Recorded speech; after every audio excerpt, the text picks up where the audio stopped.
ناظرین، میں ہوں امتیاز عالم بدلوں کی نشریات میں اپنے پروگرام انگیخت کے ساتھ. یہ نشریات آپ وش ٹیلی ویژن پہ بھی دیکھ رہے ہیں. آج بڑی ڈیولپمنٹس ہوئی ہیں، بلکہ گزشتہ روز سے ہو رہی تھیں، اور تحریک انصاف اور اتحادی جماعتوں کے درمیان جو بات چیت ہوئی سینٹ کے ہال میں، اس میں ایک بہت ڈیولپمنٹ یہ ہوئی تھی کہ سب پارٹیاں متفق ہو گئیں کہ ایک روز انتخابات ہوں. لیکن جس بات پہ اختلاف تھا کہ اسمبلیاں، باقی 3 اسمبلیاں سندھ اور بلوچستان کی اور قومی اسمبلی کس دن ڈیزالو ہو، اور سارے ملک کی تمام اسمبلیوں کے انتخابات کس تاریخ پہ ہوں، اس پہ اختلاف رائے تھا. گو کہ دونوں اطراف نے ملاقات میں جو پیش رفت ہوئی اس کا اقرار کیا، لیکن اس کے ساتھ ہی تحریک انصاف کے جو مین نیگوشیٹر تھے شاہ محمود قریشی صاحب، انہوں نے کہا کہ ہم 14 مئی کے انتخاب پہ اصرار کرتے ہیں، اور اس کے ساتھ ہی ہم عدالت میں اپنی رپورٹ جمع کرائیں گے کہ بات چیت طے نہیں ہو سکی ہے انتخابات کی تاریخ پہ. تو نتیجہ اس سے لگا کہ بھئی یہ جو بات چیت آگے بڑھی تھی اس میں پھر کوئی اڑچن آ گئی ہے یا خرابی پیدا ہو گئی ہے. میں سمجھتا ہوں کہ دونوں اطراف میں ابھی تک دل میں جو ہے میل باقی ہے. میری ان سب لوگوں سے، دونوں اطراف کے لوگوں سے کافی تفصیلی بات چیت چلتی رہتی ہے، ہو رہی ہے، کیونکہ میں میڈیٹرز کی طرف سے کوآرڈینیٹر رہا ہوں بات چیت کرانے کے لیے. تو مجھے لگتا یہ ہے کہ جو نون لیگ اور جمعیت علماء اسلام کا جو نقطہ نظر ہے وہ بہت کافی سخت ہے. وہ کنسیشن دینے کے تیار نہیں ہیں. ان کا موقف یہ بھی ہے کہ ہم عمران خان کی حماقتوں کو کیوں کور کریں، بقول ان کے کہ انہوں نے اسمبلیاں توڑی ہیں 2، تو وہ اس کا خمیازہ بھگتیں، اور یہ کہ انہوں نے اور پارلیمنٹ سے یعنی نیشنل اسمبلی سے کیوں استعفے دیے. پھر وہ واپس چلے گئے، اصرار کیا انہوں نے کہ جی ہمارے استعفے سارے قبول کیے جائیں، لیکن پھر وہ چلے گئے عدالت میں کہ جی ہمارے استعفے واپس لیے جائیں. تو میں سمجھتا ہوں کہ یہ جو سیاسی طور پہ جو عمران خان کے بعض فیصلے تھے جو انہوں نے اصل میں کیے، کہ وہ اس سسٹم کو اگر وہ نکل گئے عدم اعتماد کے ذریعے تو وہ اسے چلنے نہیں دیں گے. وہ پارلیمنٹ کو بھی ناکارہ عضو معطل بنا دیں گے، اور وہ پنجاب اور خیبر پختونخوا کی اسمبلیاں توڑ کر ایک بڑا ایسا پارلیمانی اور آئینی اور سیاسی بحران پیدا کر دیں گے کہ انتخابات کے علاوہ چارہ کار نہ رہے. لیکن جو اتحادی جماعتیں تھیں پی ڈی ایم کی اور پیپلز پارٹی، وہ اس پر ڈٹ گئے اور وہ اس پہ کے سامنے کھڑے ہو گئے. لیکن اس بیچ میں جو بڑا معاملہ آیا ہے، آج ہم نے دیکھا ہے کہ سپریم کورٹ کا جو حکم آرڈر محفوظ کیا گیا تھا وہ آج جاری ہو گیا ہے، جس میں سپریم کورٹ نے کہا کہ ہم نے تو سیاسی جماعتوں کو بات چیت کے لیے نہیں کہا تھا، بلکہ وہ تو ہمارے فیصلے کا حصہ نہیں ہے. وہ سیاسی جماعتیں اچھا کر رہی ہیں، بات چیت کر رہی ہیں، یہ ان کا اپنا کام ہے. لیکن ساتھ انہوں نے یہ کہا ہے کہ 14 مئی کے فیصلے پہ وہ برقرار ہے. اور اب کل پیشی ہے، حکومت بھی تیار ہو گئی ہے، اور عمران خان بھی اس پولرائزیشن میں جو جنگ چل رہی تھی عدلیہ کے درمیان اور پارلیمنٹ کے درمیان اور ایگزیکٹو یعنی حکومت اور عدلیہ کے درمیان، چیف جسٹس کے درمیان، وہ اب بڑے ہی خوفناک پیریڈ میں داخل ہو گئی ہے. اور وہ اختیار جو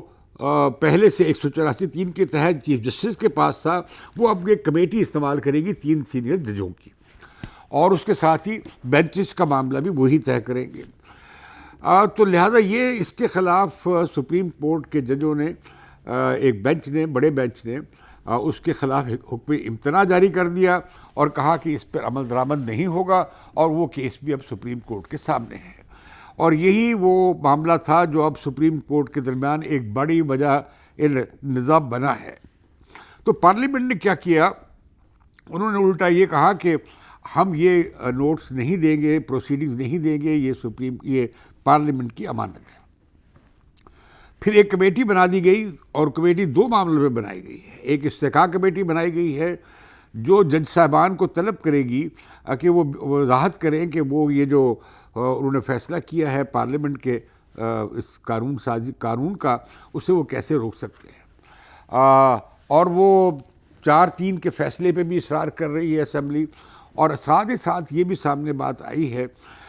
کہ یہ کہا جا رہا ہے کہ جو اسمبلی کا جو استحقاق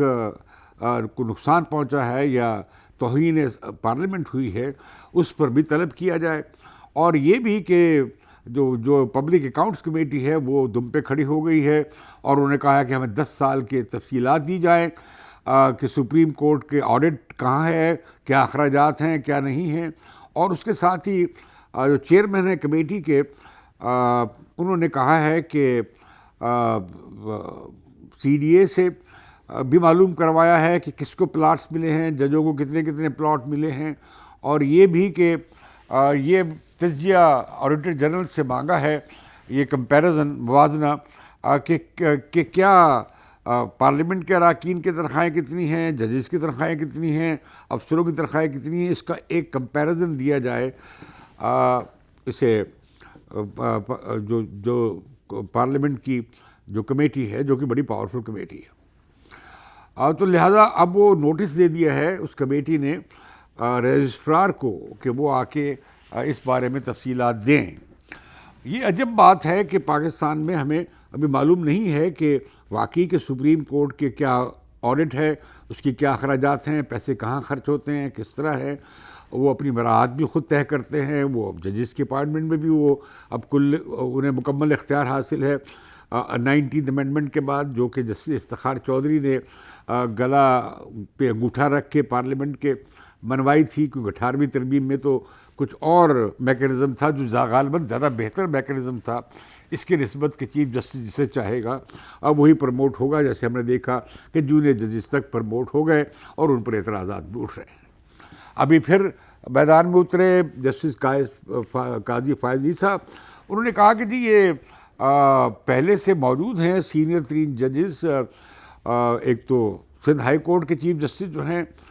جنہیں ایڈ ہاک جج بنانے کی آفر کی گئی تھی لیکن جونیئر کو پروموٹ کر دیا گیا تھا، ان کے بارے میں تجویز کیا کہ انہیں سپریم کورٹ کی جو نشست خالی ہے اس میں انہیں لایا جائے، اور خیبر پختونخوا سے جو اب چیف منسٹر بنی ہیں خاتون ہلالی صاحبہ، انہیں کہا کہ انہوں نے ایک لیٹر لکھا ہے تمام جوڈیشل کمیشن کے اراکین کو۔ تو ایک بڑی اندر سے بھی ایک بڑی کشمکش چل رہی ہے سپریم کورٹ میں، اور سپریم کورٹ کا اور پارلیمنٹ کا بھی جھگڑا ہو گیا ہے۔ حکومت غالباً یہ اپریہنڈ کر رہی تھی، شک تھا حکومت کو کہ کہیں وزیر اعظم کو دوبارہ کو طلب نہ کر لیا جائے توہین عدالت میں۔ وزیر قانون کو بھی طلب کیا جا سکتا ہے، وزیر داخلہ کو بھی طلب کیا جا سکتا ہے، وزیر دفاع کو بھی طلب کیا جا سکتا ہے کہ کیوں نہیں انہوں نے 14 مئی کو انتخابات کے لیے، اور وزیر خزانہ بھی کو بھی طلب کیا جا سکتا ہے کہ انہوں نے فنڈز کیوں نہیں فراہم کیے اور انہیں سیکیورٹی کیوں نہیں فراہم کی۔ اب یہ معاملہ جو تھا یہ سپریم کورٹ کے اور فوج کے درمیان بھی رابطہ ہوا تھا۔ چیف جسٹس سنا ہے ان کی ملاقات بھی آرمی چیف سے ہوئی تھی، اور جو فوج کے 3 بڑے افسران گئے تھے جا کے بریفنگ دی تھی کہ یہ الیکشن 14 مئی کو کرنے میں اب وہ سلامتی کی ذمہ داریاں نہیں سنبھال سکیں گے، نہیں دے سکتے، اور یہ کہ انتخابات بہتر ہے کہ اکتوبر ہی میں ہوں وقت پر۔ یہ ایک بریفنگ پہلی بار جسٹس یہ جو نئے آرمی چیف ہیں منیر عاصم صاحب، ان کی قیادت میں پاک فوج کی طرف سے یہ جو تجاویز پہلی بار آئیں انتخابات کے حوالے سے، وہ بھی سپریم کورٹ کو انہوں نے خفیہ ایک بیک گراؤنڈ بریفنگ کے طور پہ اپنی رائے دی۔ لیکن اب یہ ہوا ہے کہ سپریم کورٹ نے کہا ہے کہ یہ ہمارا فیصلہ برقرار ہے۔ حکومت ڈر رہی ہے کہیں نے ان کے وزراء کو اور وزیر اعظم کو نہ مل جائے، نوٹس نہ مل جائے توہین عدالت کا، جس میں پہلے بھی ہم دیکھتے ہیں کہ یوسف رضا گیلانی اپنی بطور وزیر اعظم اپنی نشست کھو بیٹھے تھے۔ تو لہذا ناظرین اب یہ کل ایک فیصلہ کن مرحلہ ہے۔ اس دوران یہ ہوا ہے کہ جہاں سپریم کورٹ نے طلب کر سکتی ہے وزیر اعظم کو بھی اور ان وزراء کو بھی توہین عدالت میں، وہیں یہ ہوا ہے کہ اب پارلیمنٹ کا مشترکہ اجلاس بھی بلایا جا رہا ہے، اور غالباً پارلیمنٹ اب تو کہا صاف طور پہ وزیر داخلہ کا میں نے بیان پڑھا ہے، وہ کہتے ہیں کہ جو ہوتا ہے پھر ہو جائے، ہم تو اس پر نہیں سر جھکائیں گے۔ آج میں نے وزیر قانون کا بھی انٹرویو سنا ہے، وہ بھی وہ 3-4 کے جو فیصلہ تھا اس کی کہہ رہے ہیں کہ اقلیت کا فیصلہ ہم نہیں مانتے ہیں۔ لیکن یہ جب عدالتوں میں پیش ہوتے رہے ہیں تو وہاں تو یہ پوزیشن لیتے نہیں رہتے. گو کہ یہ اس سے پہلے جب پروسیڈنگ تھی اس میں انہوں نے پوزیشن لی تھی کہ یہ 3-2 کا فیصلہ ہے یا 4-3 کا فیصلہ ہے وغیرہ. وہ ایک معمہ ابھی تک حل نہیں ہوا ہے. تو کل کیا سپریم کورٹ میں کرٹنز ڈاؤن ہونے جا رہے ہیں, کھل کر چاقو چھریاں نکل آئیں گی اور ایک اور وزیر اعظم کو نوٹس مل جائے گا, یا کچھ اور ہوگا؟ کیونکہ تحریک انصاف نے اپنی رپورٹ جمع کرا دی ہے کہ بات چیت آگے نہیں بڑھ سکی, اتفاق رائے نہیں ہو سکا, اور 14 تاریخ کو آپ انتخابات کے لیے انتخابات کروائیں. میں سمجھتا ہوں کہ اب 14 مئی کو دنیا کی ساری طاقتیں اکٹھی کر لی جائیں, ذرائع اکٹھے کر لی جائیں, تو 14 مئی کو انتخابات نہیں ہو سکتے. تو کیا سپریم کورٹ پھر اپنا فیصلہ بدلے گی؟ تو کیا سپریم کورٹ تاریخ کو آگے بڑھائے گی؟ اگر سپریم کورٹ تاریخ کو آگے بڑھائے گی تو کتنے دن کی بات ہے؟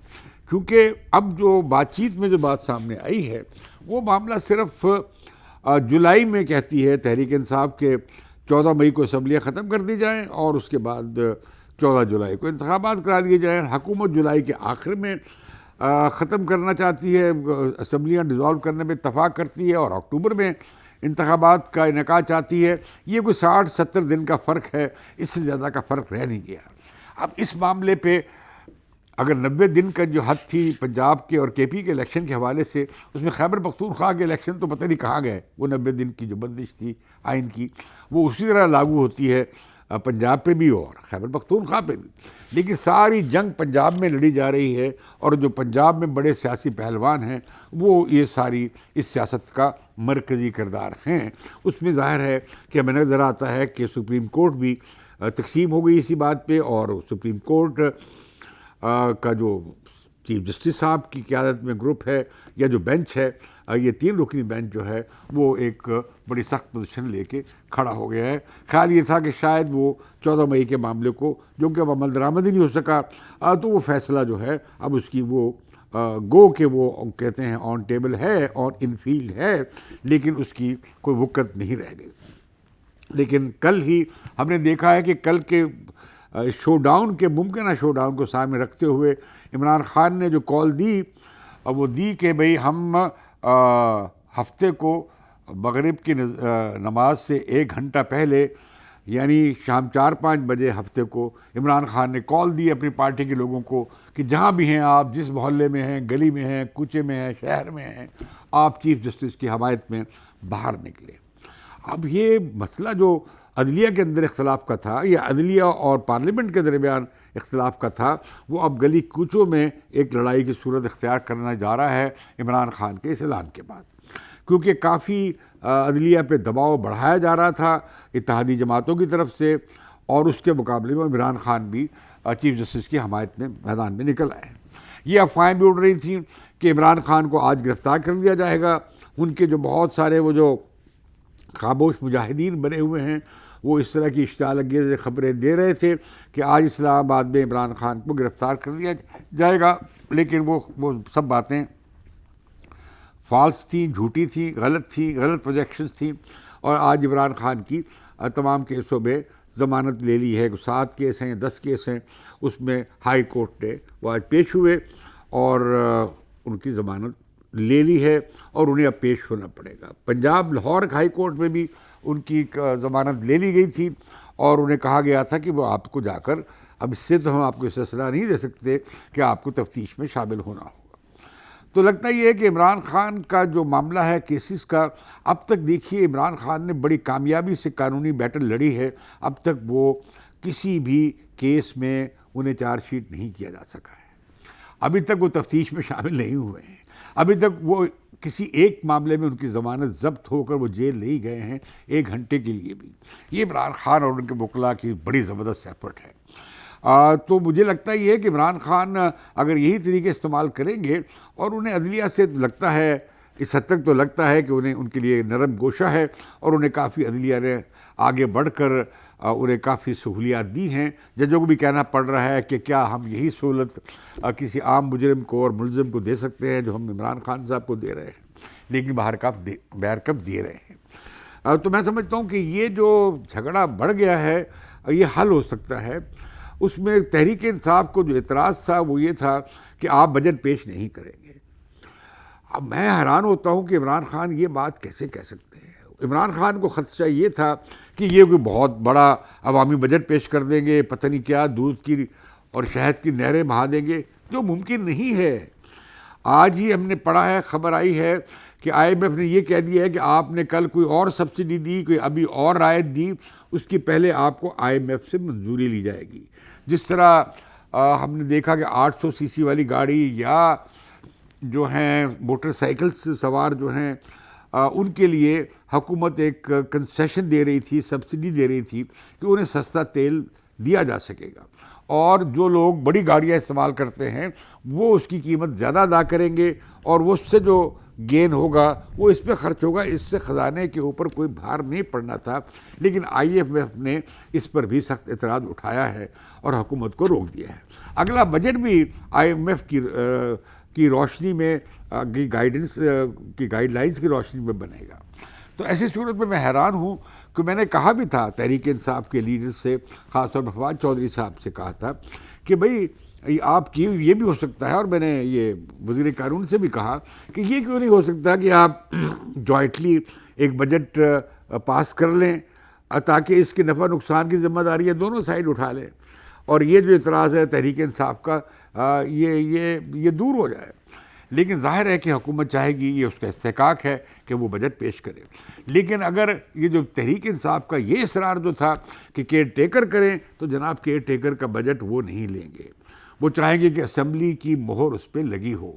وہ یہ بھی چاہے گی آئی ایم ایف کہ آئندہ آنے والی حکومت سے بھی وہ اس کے بارے میں منظوری کی امید رکھیں یا گارنٹی چاہیں گے. وہ کیسے ملے گی؟ وہ اب ظاہر ہے کہ جو پاکستان جس طرح سے آئی ایم ایف کے شکنجے میں پھنس گیا ہے اور اب چارہ کار بھی نہیں ہے، تو ایسی صورت میں اس حکومت کو ہی وہ بجٹ پیش کرنا پڑے گا. اس حکومت کی کوشش ہے کہ ابھی تک کوشش ہے کہ آئی ایم ایف کی شرائط کو نہ مانا جائے اور کسی طریقے سے یہ ایسا بجٹ پیش کر سکے جس میں کوئی عوام کو چھوٹا موٹا ریلیف دیا جا سکے. لیکن میرا خیال ہے کہ یہ جو چالاکی کی جا رہی ہے اور یہ جو تیزی تراری دکھائی جا رہی ہے، اس کا کوئی زیادہ فائدہ نہیں ہوگا، کیونکہ ایسا کرنا ممکن نہیں ہوگا، ورنہ آئی ایم ایف کا پروگرام نہیں ہوگا. کیا اس کے لیے متبادل انتظام کر لیا گیا ہے؟ میرا خیال ہے اس کے لیے پورا انتظام نہیں ہے. لیکن یہ بات درست ہے کہ پاکستان ڈیفالٹ نہیں کیا، پاکستان کا مالیاتی دیوالیے کا اعلان نہیں ہوا، اور یہ بچ گیا ہے. غالباً اس کے لیے اس حکومت کی داد دینی چاہیے کہ اس کے باوجود کہ آئی ایم ایف کا ایگریمنٹ نہیں ہوا ہے، پاکستان دیوالیہ نہیں ہوا ہے. لیکن پاکستان میں مہنگائی اتنی زیادہ ہے. اب آپ خرد و نوش کی اشیاء کی دیکھیں، جو مہنگائی ہے وہ 50% کے برابر ہے.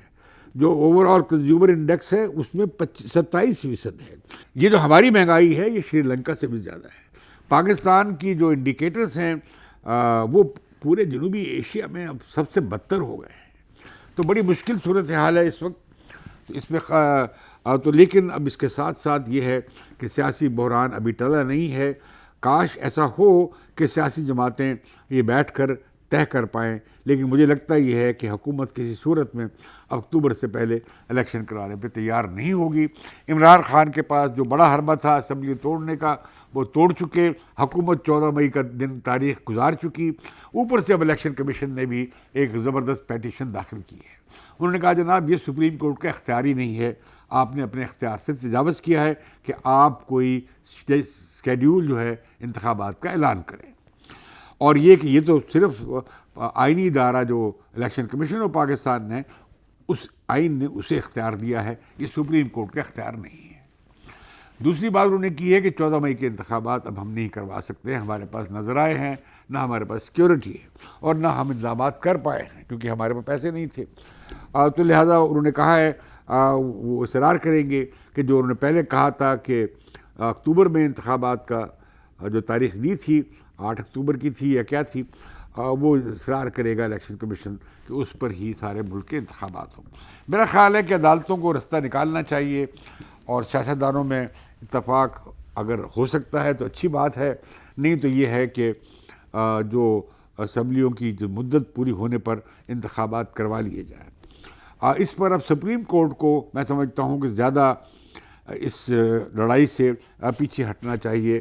خود سپریم کورٹ کے فائدے میں بھی ہے اور آئینی نظام کے فائدے میں بھی ہے اور خود پارلیمنٹ کے اور سیاستدانوں کے مفاد میں بھی ہے۔ مجھے یہ جو خوفناک لڑائی سویلین اداروں میں چل نکلی ہے، اس کا پاکستان کے جمہوری اور آئینی اور سویلین تمام اداروں کے لیے اس کے نتائج بڑے خوفناک ہوں گے، اور ہم انہیں مورد الزام ٹھہرائیں گے، اس عدلیہ کو بھی، اس پارلیمنٹ کو بھی، سیاسی پارٹیوں کو بھی، عمران خان کو بھی، اور سیاسی قیادت جو ہے میاں نواز شریف ہوں یا مولانا فضل الرحمان ہوں یا پی ڈی ایم کی دیگر پارٹیز ہوں، ان سب کو بھی ہم مورد الزام ٹھہرائیں گے کہ آپ نے پاکستان میں پھر سے ایک جمہوریت کو خطرے سے دوچار کر دیا، جو پہلے ہی بہت نحیف اور کمزور تھی اور اب بھی ہے۔ تو ناظرین، لہٰذا کل کا انتظار کیجئے کہ کل ڈراپ سین ہوتا ہے یا نئے ڈراپ سین کا آغاز ہوتا ہے۔ مجھے شک پڑتا ہے کہ کل سے جنگ اور تیز ہو جائے گی، یا یہ جنگ اس جنگ میں سے کوئی شاید رستہ نکل سکتا ہو، تو وہ میں سمجھتا ہوں کہ کسی ایک فریق کو پیچھے ہٹنا پڑے گا۔ اب کون فریق پیچھے ہٹے گا،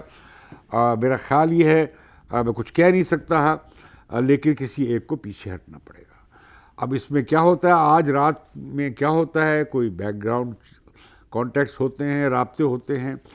لیکن میں سمجھتا ہوں کہ سپریم کورٹ کو چاہیے، خاص طور پر چیف جسٹس صاحب کو، کہ یہ اس تصادم کو اس حد تک نہ لے جائیں کہ ملک میں ہی پورا سیاسی بریک ڈاؤن ہو جائے، آئینی بریک ڈاؤن ہو جائے۔ کیونکہ میں سمجھتا ہوں کہ یہ جو روایت ڈالی تھی افتخار چودھری صاحب نے، اور یہ جوڈیشل ایکٹیویزم جو چلا تھا، جس میں پارلیمنٹ کو بالکل ایک اس میں بوتل بنا دیا گیا تھا، وہ قوانین کو، یہاں تک کہ آئینی تبدیلیوں کو بھی وہ اٹھا کر پھینکنے میں تیار ہوتے تھے افتخار چودھری صاحب، اور ہر طرح کے انتظامی معاملات میں انہوں نے پنگا لیا، اسی طرح جسٹس ثاقب نثار نے کیا، اسی طرح جسٹس گلزار نے کیا، اور وہ سلسلہ ابھی جاری ہے۔ یہ جوڈیشل ایکٹیویزم اب نہیں ہونے لگا پاکستان میں، کیونکہ اب اس پر کے خلاف ملک کی بڑی سیاسی قوتیں بھی اور وکلاء کی بڑی تعداد بھی اس کے خلاف کھڑی ہو گئی ہے۔ گو کہ جو وکلاء کی اپنی تقسیم بھی ہے اور عدلیہ کی تقسیم بھی ہے، اس کی وجہ سے دو باتیں آتی ہیں، لیکن جو پروسیجر اور طریقہ کار میں تبدیلی لانے کی کوشش ہوئی ہے اس قانون کے ذریعے، وہ تو مطالبہ بار کونسلز کا، جس میں حامد خان بھی شامل ہیں اور سارے گروپ شامل ہیں وکلاء کے، یہ مطالبہ وہ کرتے آئے ہیں۔ بھئی کیوں آپ چیف جسٹس ہی کیوں سپریم کورٹ ہو جائے، سپریم کورٹ بطور ادارہ کیوں نہ اتنا امپاور کیا جائے۔ میں سمجھتا ہوں کہ مجھے تو ان اصلاحات سے اختلاف نہیں ہے، کاش یہ کام تو چیف جسٹس صاحب اپنی فل کورٹ میٹنگ کر کے بھی یہ ضوابط اختیار کر سکتے تھے، لیکن انہوں نے ایسا نہیں کیا، بلکہ اس بات کو انہوں نے اس بل ہی کے خلاف حکم امتناعی جاری کر دیا۔ آج ہم دیکھتے ہیں کہ وزیر خارجہ پاکستان کے بلاول بھٹو زرداری گئے ہیں گوا، جو ہندوستان کی ایک بڑی ساحلی ریاست ہے، اور وہاں پہ آج اجلاس ہو رہا ہے شنگھائی کوآپریشن آرگنائزیشن کا۔ شنگھائی کوآپریشن آرگنائزیشن جس میں چین بھی ہے، روس بھی ہے، پاکستان بھی ہے، انڈیا بھی ہے، اب اس میں ایران بھی شامل ہونے جا رہا ہے۔ یہ ایک بہت بڑا جو ملٹی پولر ورلڈ بڑھ رہا ہے، یعنی کثیر الجہتی اور کثیر المراکز دنیا جو آ رہی ہے، اور اس میں ڈالر کی ہیجمنی جو ہے، بالادستی بھی ختم ہو رہی ہے، کرنے کی کوشش ہو رہی ہے، اس میں دیگر متبادل کرنسیوں کو آگے بڑھانے کی اور بلاکس بنانے کی، اکنامک بلاکس بننے کی کوششیں ہو رہی ہیں، اس میں ایس سی او بھی شامل ہے۔ اب بھارت جو ہے اس کے پاؤں دونوں طرف ہے، وہ کوائڈ میں بھی ہے جو امریکہ، جاپان، آسٹریلیا اور انڈیا پر مشتمل ہے، جو کہ چین مخالف محاذ بنایا جا رہا ہے۔ اسی طریقے سے برکس ہے، برکس میں برازیل شامل ہے، انڈیا شامل ہے، رشیا شامل ہے، چائنا شامل ہے، ساؤتھ افریقہ شامل ہے، یہ ایمرجنگ مارکیٹس ہیں، ان کا بھی ایک محاذ ہے۔ لیکن انڈیا جو ہے وہ چائنا کو اپنے لیے بڑا تھریٹ سمجھ رہا ہے، اور ابھی اس سمٹ میں بھی سے پہلے جو ڈیفنس منسٹرز کی شنگھائی کوآپریشن آرگنائزیشن کا اجلاس وہ ہوا، جس سے ہمارے وزیر دفاع نے ورچوئل خطاب کیا تھا، وہاں گئے نہیں تھے دلی، اس میں انہوں نے کہا تھا کہ ان کے وزیر دفاع نے کا پوزیشن لی ہے کہ یہ جو ایکچوئل لائن آف کنٹرول کی جو خلاف ورزی چین نے کی ہے، ان کے بقول وہ اسے ختم کیے بغیر، اس خلاف ورزی کو ختم کیے بغیر، یا وہ جو انہوں نے آگے پیش رفت کی وہ اسے واپس لیے بغیر ہندوستان اور چائنا کے درمیان بات چیت آگے نہیں بڑھ سکتی۔ جس طرح وہ پاکستان سے کہتے ہیں کہ جب تک آپ دہشت گردی کراس بارڈر ٹیررزم نہیں روکیں گے آپ سے کوئی بات نہیں ہوگی، اور ابھی تک وہ اصرار کر رہے ہیں۔ تو اس طریقے سے میں سمجھتا ہوں کہ چین اور بھارت کے درمیان بھی ایک تعطل موجود ہے، اور لیکن اس میں روس زیادہ کردار ادا کر سکتا ہے۔ روس کے ہندوستان سے بھی تعلقات اچھے ہیں اور چین سے بھی بہت قربت ہے اور بڑی اسٹریٹجک پارٹنرشپ بن گئی ہے۔ اس میں پاکستان بھی جو ہے زیادہ چین کی طرف راغب ہوا ہے، جو پچھلے دنوں واشنگٹن پوسٹ میں جو خبریں سامنے آئی تھیں، جو ہنا ربانی کھر نے جو اس حوالے سے جو اپنا لیٹر لکھا تھا، خط لکھا تھا، اس میں انہوں نے کہا تھا کہ ہم امریکہ اور چین میں توازن برقرار رکھنے کی کوشش میں، جو کہ ممکن نہیں ہے، ہم کہیں چین کے ساتھ اپنے اسٹریٹجک تعلقات کو اور جو ریلائبل پارٹنرشپ ہے اسے ہی کمپرومائز نہ کر دیں، اسے ہی ہم نقصان نہ پہنچا دیں۔ غالباً لگتا ہے کہ پاکستان اب امریکہ سے تعلقات تو خراب نہیں کرنا چاہے گا، لیکن چین کے ساتھ اپنے تعلقات کو اور مضبوط اور گہرا بنائے گا۔ اس اثناء میں جو ہندوستان کی جو یہ پوزیشن ہے کہ پاکستان سے بات نہیں ہوگی جب تک کراس بارڈر ٹیررزم نہ ہو، تو میں سمجھتا ہوں کہ اس میں اب جب پاکستان نے واضح طور پر سرکاری پالیسی دے دی ہے اور اس پہ اقدامات بھی کیے جا چکے ہیں، اور یہ جنرل مشرف کے زمانے سے اقدامات ہو رہے تھے، ورنہ واجپائی کے جو دورہ تھا سارک سمٹ کے موقع پہ مشرف کے زمانے میں اسلام آباد کا، وہاں پہ صاف طور پہ جنرل مشرف کی حکومت کو ماننا پڑا تھا کہ ہم کراس بارڈر ٹیررزم کی اجازت نہیں دیں۔ تب سے ہم نے دیکھا کہ فائنینشیل ایکشن ٹاسک فورس آ گئی اور ان تنظیموں کے خلاف اقدامات کیے گئے، ان لوگوں کو گرفتار کیا گیا، سزائیں ہوئی ہیں، اور یہ بھی کہا گیا کہ ہم نے کراس بارڈر ٹیررزم کو روک دیا ہے۔ لیکن اس شنگھائی کوآپریشن آرگنائزیشن کے گوہا میں اجلاس سے پہلے وزرائے خارجہ کے پونچھ میں پھر دہشت گردی ہوئی ہے، جہاں 4-5 لوگ مارے گئے ہیں بھارتی فوج کے۔ تو یہ پھر لوگ کون کر رہے ہیں؟ یہ مقامی لوگ بھی ہو سکتے ہیں، لیکن کیا واقعی تو اگر پاکستان کی پالیسی یہ ہو گئی ہے جس کے بارے میں اصرار کیا جا رہا ہے کہ ہم ٹیررزم کی کسی صورت میں کو ٹالریٹ نہیں کریں گے، تو کیوں نہ پاکستان ہندوستان کو آفر کرے کہ بھئی آپ بھی پراکسی وارز کر رہے ہیں، آپ افغانستان سے کر رہے ہیں، آپ نے تحریک طالبان پاکستان کو بیک کیا ہے، آپ یہ بلوچستان میں بھی کر رہے ہیں، خلفشار کو ہوا دے رہے ہیں، تو آپ بھی بند کر دیں اور ہم بھی بند کر دیتے ہیں۔ اور اس کے لیے کوئی میکینزم بن سکتا ہے جس پہ گارنٹیز دی جا سکتی ہیں دونوں اطراف سے کہ یہ بند کر دیا جائے۔ ہندوستان اور پاکستان میں جو بہت اچھی ڈیولپمنٹ ہوئی تھی وہ تھی ڈائریکٹر جنرل ملٹری آپریشن کی طرف سے ایل او سی پر امن کا اعلان، یا کہہ لیجیے سیز فائر کا اعلان، یعنی یہ کہ فائر بندی کا اعلان۔ وہ بڑا اچھا اعلان تھا، اس کے بعد سے فائر بندی ہو گئی، چھوٹی موٹی خلاف ورزیاں ہوئی ہیں لیکن وہ برقرار ہے، وہ فائر بندی برقرار ہے۔ اور اس میں یہ بھی ایک اعلان کیا گیا تھا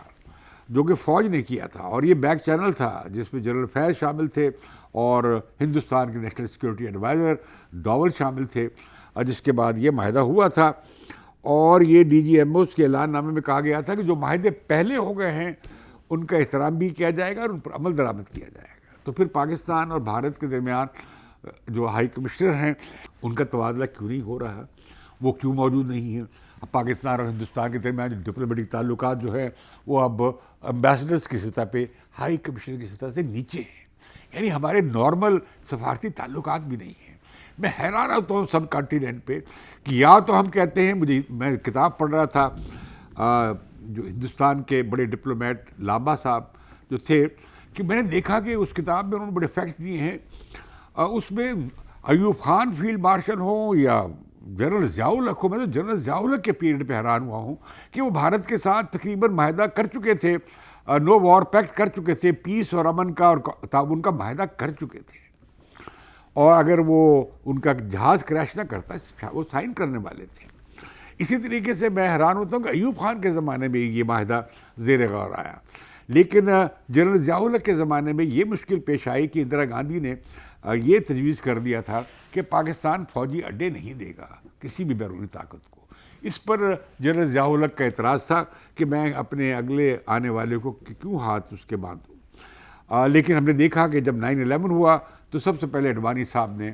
امریکہ کو آفر کی تھی کہ ہم آپ کو فوجی اڈے دینے کو تیار ہیں۔ باہر کیف معاملہ یہ نظر آیا کہ پاکستان کی سویلین قیادت سوائے شہباز نواز شریف کے سبھی ہندوستان کے خلاف بڑی عقابی یعنی ہاکش پوزیشن لیتے رہے، جبکہ فوجیوں نے ہم نے دیکھا کہ جو آخری معاہدہ ہوا تھا ایل او سی پر سیز فائر کا، جس میں یہ طے کیا گیا کہ نہ صرف سیز فائر قائم ہے یعنی فائر بندی قائم ہے، بلکہ یہ بھی کہا گیا جتنے پہلے معاہدے ہوئے ہیں ان کا احترام کیا جائے گا اور ان پر عمل درآمد ہوگا۔ معاملہ اس سے آگے نہیں گیا۔ اب جب کہ ہمارے وزیر خارجہ وہاں انڈیا میں موجود ہیں، وہ انہیں اپنے آپ کو شنگھائی کوآپریشن آرگنائزیشن کے مینڈیٹ تک محدود ہونا چاہیے۔ وہاں ہم مزید اب اس وقت کوئی ضرورت نہیں ہے کہ ہم اپنی روایتی پوزیشن کو دہراتے رہیں، بلکہ کوشش کی جائے کہ حالات کو ٹھنڈا کیا جائے، اور کیوں نہ ہندوستان اور پاکستان اسٹیٹس کو قائم رکھتے ہوئے اپنے ہائی کمشنرز کا تبادلہ کریں اور ڈپلومیٹک تعلقات اور لوگوں کا آنے جانے کا کم از کم آغاز کریں۔ آگے دیکھتے ہیں پھر کیا ہوگا۔ فی الحال تو پاکستان میں الیکشن آ رہے ہیں اور ہندوستان میں 2024 میں الیکشن آ رہے ہیں، تو ابھی ہندوستان پاکستان ٹریک پہ کوئی بڑی پیش قدمی مجھے ہوتی نظر نہیں آتی۔ تو لہٰذا مجھے اجازت دیجیے بدلوں کی نشریات سے، اور بدلوں کی نشریات کو ضرور سبسکرائب کیجیے۔